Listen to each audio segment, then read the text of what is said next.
خاوتي خواتاتي اهلا وسهلا مرحبا بكم يا جماعة الخير مساء الخير عليكم زول الفلاون والسلام عليكم j'espère que vous allez bien j'espère que vous vous portez bien. اليوم le 22 avril 2024 il y avait un changement, un petit changement, un petit changement qui peut-être ne va pas trop intéresser les Algériennes et les Algériens, mais en soi il est hyper intéressant parce qu'il traduit de la tendance, une tendance assez problématique au sein du régime algérien actuel, parce que il y a l'idée, bon c'est pas une idée, c'est une croyance, une véritable doctrine qui est en place maintenant, qui commence à se généraliser au plus haut sommet de l'État algérien au niveau depuis 2022, confier des entreprises et des entités économiques à des militaires. Et au sein du régime algérien, on développe cette théorie avec des militaires. Là, ça peut mieux fonctionner, ça sera mieux géré, ça sera mieux dirigé. Bon, on va en débattre. Lyoum, alors, de quoi il s'agit? Lyoum, monsieur Ben Aouda Hellel a été nommé nouveau PDG d'Algérie Ferry, qui est la compagnie maritime, la compagnie publique chargée ou la spécialisée dans le transport maritime des voyageurs. Il a été nommé aujourd'hui à la place de l'ancien PDG. Alors, monsieur Ben Aouda Hellel, en fait, c'est un militaire. Il vient des forces navales algériennes. Il était le responsable d'un département de la gestion de l'exploitation, de la préparation d'exploitation au niveau de l'état-major des forces navales algériennes. Voilà, كان عندك الحاكم العربية قسم الاستعمال والتحضير لأركان القوات البحرية. C'est un militaire à qui on a confié une entreprise économique qui est extrêmement malade et qui n'arrive pas à se relever. وراهي في حالة كبيرة. Bon, وجاب لي والناس راهي تهدر يعني je vois au sein du régime algérien que non, il faut des militaires partout, parce que déjà il y a eu des militaires qui avaient été nommés récemment des diplomates depuis les derniers changements qui ont été initiés dans certains postes diplomatiques algériens à l'étranger, notamment en 2023 et 2024. Il y a déjà la direction générale des douanes qui a été confiée à un militaire, un ancien du ministère qui travaillait, pas un ancien, qui était en poste au niveau du ministère de la Défense nationale, monsieur Abdelhafid Bakhouch, qui a pris ses fonctions à la tête des douanes. C'était le 14 septembre 2023. Nous avons même réalisé une émission là-dessus. Un général-major à la tête des douanes algériennes. On a raconté que ce général-major n'avait aucune expérience dans le domaine de la douane, parce qu'il vient d'un département qui n'a rien à voir avec le fonctionnement économique et financier, alors que la douane, elle a une vocation économique, il faut connaître la fiscalité, il faut connaître les lois économiques, il faut connaître les lois du transport, les lois du commerce international. Lui, il était à la direction des relations extérieures et de la coopération au ministère de la Défense nationale. Est-ce que la douane, ça va mieux? Pour autant, pas du tout. On n'a aucun écho positif que la douane, ça va mieux, que c'est mieux géré, etc., etc. Il y a le danger, c'est qu'on veut nous faire croire qu'un militaire, avec un militaire et une entreprise, ou un ministère, ou n'importe quel organisme, ça marchera mieux, et parce qu'il y aura la discipline. Yanes, l'idée, la pensée, elle est dangereuse. Pourquoi? Une entreprise n'a pas besoin de discipline, elle a besoin de rentabilité. La première valeur que doit rechercher une entreprise, ce n'est pas la discipline, c'est la rentabilité. On parle les militaires qui viennent de l'armée n'ont jamais travaillé sur la rentabilité. Ils avaient des salaires qui étaient garantis. L'armée ne produit pas de richesse, n'a pas de chiffre d'affaires, elle ne paye pas des taxes. Elle a des entreprises économiques dans son patrimoine. L'armée, elle a ses propres entreprises, mais il n'y a pas d'exigence de rentabilité ou des exigences de bénéfices. L'armée, c'est une mission de service public. Elle est là pour protéger la sécurité nationale. On ne demande pas à l'institution qui protège la sécurité nationale de faire un chiffre d'affaires, d'avoir des revenus, de réaliser des excédents, ou là de payer des recettes fiscales, ou là de faire des plans de management, ou là de faire des business plans. L'économie, c'est strictement différent de la sécurité. Il faut arrêter de croire que c'est la discipline qui est la solution en Algérie. La solution de l'Algérie, ce n'est pas la discipline, c'est la compétence des managers et c'est la bonne gouvernance. Il faut avoir un bon management, il faut avoir les compétences. ناخذوا هذا le cas à Algérie Ferry. Algérie Ferry, يا جماعة راهي scandale sur scandale. Est-ce que vous trouvez normal que l'Algérie n'a que 4 عندنا une seule entreprise de transport des voyageurs, de transport maritime des voyageurs, عندنا 4 bateaux. عندنا 4 باطو البرج باجي مختار و 4 باطو طارق بن زياد و راكم تعرفوهم 4 باطو واش دير بيهم انت 4 باطو يا ناس يا ناس واش دير بيهم 4 باطو ما كاش افيك ان نو سوم جزائر 2 طارق بن زياد طاسيلي 2 برج مختار برج باجي مختار 3 هامليك la flotte de l'Algérie 4 bateaux dans un pays de 47 millions d'habitants et qui a plus de 1200 kilomètres et qui se trouve au cœur de la Méditerranée. Nous sommes l'un des poumons de la Méditerranée où on a des transports voyageurs maritimes 4 bateaux. يعني où les scandales هادو مساعبك هاد الجيري فيري معمرة بلي scandales de mauvaise gestion. Et tout le jour elle a été politisée. Le dernier scandale en date implique un l'ancien patron de la compagnie maritime nationale, M. Kamel Issaed, qui a été condamné le 19 janvier 2023. C'est toujours la grippe, à 6 ans de prison ferme. L'affaire Algérie Pass, il avait été placé en mandat de dépôt le 10 juin 2022, alors qu'il avait été nommé PDG en octobre 2021. On lui avait reproché, on l'a accusé de dilapidation de biens publics et d'enrichissement illicite parce qu'il trafiquait, on l'avait accusé de trafiquer sur la revente des billes pour les traversées entre Marseille et Alger. L'affaire avait commencé, rappelez-vous, le 2 juin 2022. Il y avait une Marseille-Alger, le Borj Baji Makhtar 3, qui a démarré, la capacité de 1800 passagers, 600 voitures. Lui, il a accompli la traversée Marseille-Alger avec uniquement 72 passagers, 27 voitures. Il y avait un grand scandale où la présidence est intervenue finalement pour demander le changement du PDG.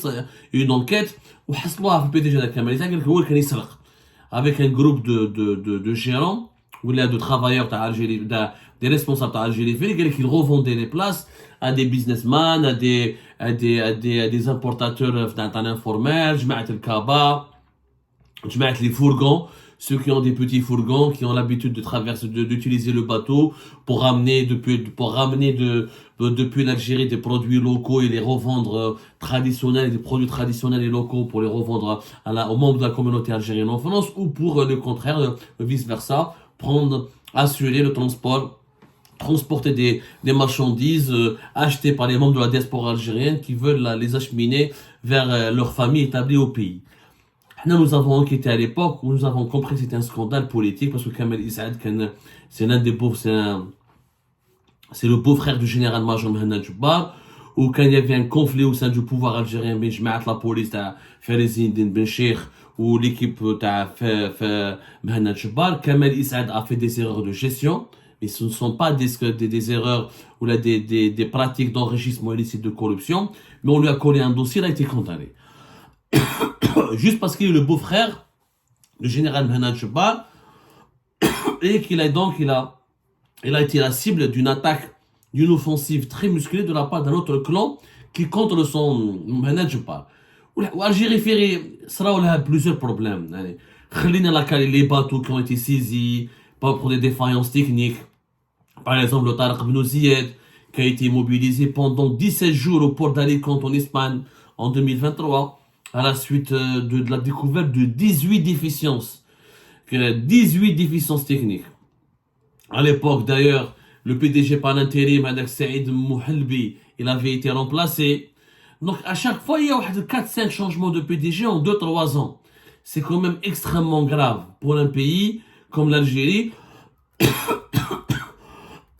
qui a tous les atouts pour développer le transport maritime. Mais au lieu de ramener un militaire qui ne connaît rien au domaine, parce que c'est le nouveau militaire, avec tout le respect que j'ai pour lui, où je mets l'expérience dans la gestion économique d'une compagnie, où je mets l'expérience dans l'établissement des plans de business, des business plans, d'un plan de management, pour rentabiliser éventuellement une entreprise économique. J'aime les forces navales. Les forces navales, justement, c'est une très bonne comparaison. L'État algérien,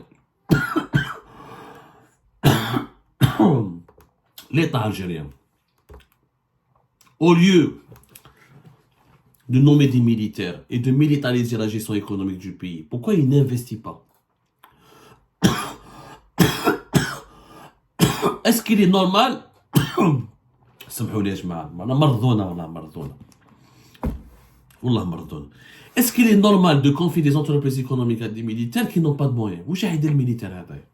راح يشري البابر من جيبو؟ Là où c'est pas normal d'avoir une compagnie qui a le monopole sur le transport maritime international, qui est juste en concurrence avec des compagnies françaises. Et nous avons plus de 1200 km de côte et nous sommes l'un des poumons de la Méditerranée. On a 4 bateaux. De temps en temps, à Algérie doit affréter 4 bateaux. Qui chauffent la flotte militaire. Chauffent la différence en Algérie entre la flotte militaire et la flotte commerciale. À la belle que nous avons l'une des marines les plus puissantes du...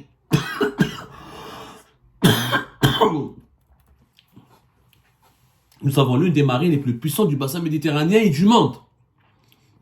Nous sommes classés parmi les 30 plus importantes forces navales militaires du monde. C'est un classement militaire qui est établi par des sites et des médias spécialisés. Nous sommes classés au 25e rang mondial sur 145 pays. C'est l'un des rares classements mondiaux dans lesquels l'Algérie elle est au top 30. Nous sommes uniquement dépassés par des pays comme l'Allemagne et nous sommes le deuxième pays africain et arabe après l'Égypte qui a une importante flotte. On a même des sous-marins. L'un des rares pays africains et arabes qui a des sous-marins. Nous avons 6 sous-marins. C'est quand même impressionnant. Nous avons 201 navires de guerre. 201. Alors que pour le transport maritime de marchandises, comme de voyageurs, nous avons une flotte totalement ridicule. C'est bien d'avoir une force, des forces navales, Allah barak, puissante, etc. Mais l'Algérie ne vit pas que de la guerre. On n'est pas en état de guerre en permanence. On investit dans des sous-marins, dans des frégates hyper modernes, etc. Qui tient la route pour pouvoir assurer Alger-Marseille ou Alger-Alicante. C'est anormal. Il y a un problème quelque part, il y a quelque chose qui cloche. Il y a vraiment quelque chose qui cloche. Et l'Algérie ne cesse d'investir. Je dis bien, ne cesse d'investir pour développer ses capacités militaires au niveau de ses forces. Et c'est tant mieux.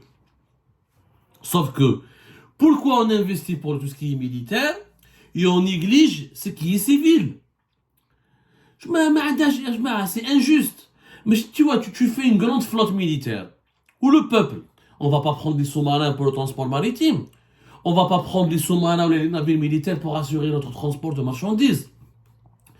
Le transport de marchandises, c'est encore plus catastrophique. On a donné comme une enquête qui date du 13 juin 2021. On a expliqué que l'Algérie, on n'a aucune souveraineté pour le transport de marchandises. Plus de 93% des marchandises que nous importons nous sont acheminées vers l'Algérie par des transporteurs étrangers, par des armateurs étrangers. Le cas de les armateurs étrangers décident de nous boycotter ou de faire une grève contre nous, on n'aura même pas de quoi manger. Est-ce que c'est les 6 sous-marins ou les 201 navires de guerre que possèdent les forces navales algériennes qui vont nous nourrir ou là qui vont assurer notre sécurité économique? Bien sûr que non. Bien sûr que non. Est-ce qu'elle est belle comme les années 70 et 85, entre 1970 et 1985, l'Algérie avait près de 80 navires pour le transport des marchandises. Depuis 2017, nous avons uniquement 16 navires. L'effondrement total. Alors, de notre côté, les forces navales algériennes, les forces militaires ne cessent d'avoir des capacités exceptionnelles et importantes, au point où l'Algérie aujourd'hui, les articles spécialisés dans les sites de défense, etc. L'Algérie, vraiment, elle est devenue une puissance, elle est en train de devenir une véritable puissance maritime militaire. Ça fait plaisir, comme ça, mais ce n'est pas ça qui nourrit notre population, ce n'est pas ces navires de guerre qui assurent notre développement économique. À quoi ça sert d'avoir une bonne flotte militaire alors que tu n'es pas souverain dans le transport de tes marchandises et que tu ne peux pas assurer les besoins les plus minimalistes et les besoins les plus élémentaires du transport maritime voyageur? Nous avons 1200 km de côte. le transport aérien reste très très cher en Algérie. On aurait pu même au niveau national. Pourquoi je ne peux pas prendre le bateau pour aller d'Alger à Oran? Pourquoi je ne peux pas prendre le bateau pour aller de Alger à Naba?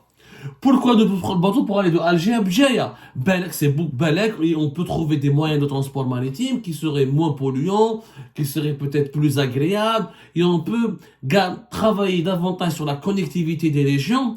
Et comme tous les économistes le disent, il ne faut pas sortir d'une grande école pour le comprendre. Nous avons plus un pays est développé dans son infrastructure de transport, plus son développement économique est assuré. La base de la croissance économique, c'est la possibilité de garantir la rapidité et l'efficacité de la circulation des personnes et des marchandises. On a 1200 km, il y a bien un problème. وين راهم هادو وراهم les moyens de l'État. Pourquoi ne pas investir? Donc تجيب لي un militaire وتمد له غير 4 bateaux وقال له دبر راسك. C'est pas possible. On ne peut pas réussir, c'est impossible. Même تجيب le plus grand militaire de l'histoire de la navigation maritime militaire.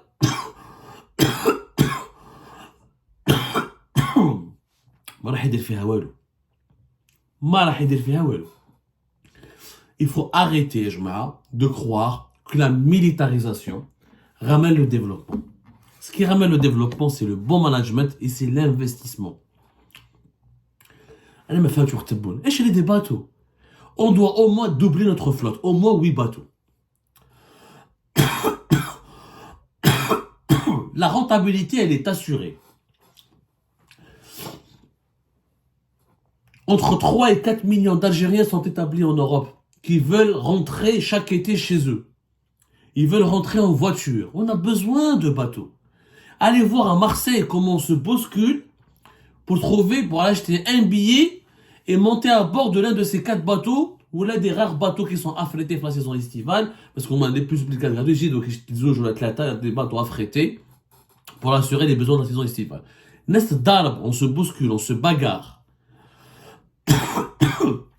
Investissons.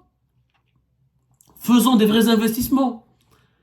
Nommons à la tête de ces entreprises chargées du transport maritime de vrais managers, des vrais connaisseurs, des gens qui ont de l'expérience avec des armateurs à l'étranger, qui ont déjà dirigé des compagnies maritimes internationales. Ramenons à l'étranger, c'est pas grave. C'est le transport maritime des voyageurs, c'est pas la sécurité nationale, c'est pas le transport des armes. Réformons, investissons. Mais tu connais chez le militaire, c'est la solution à tout.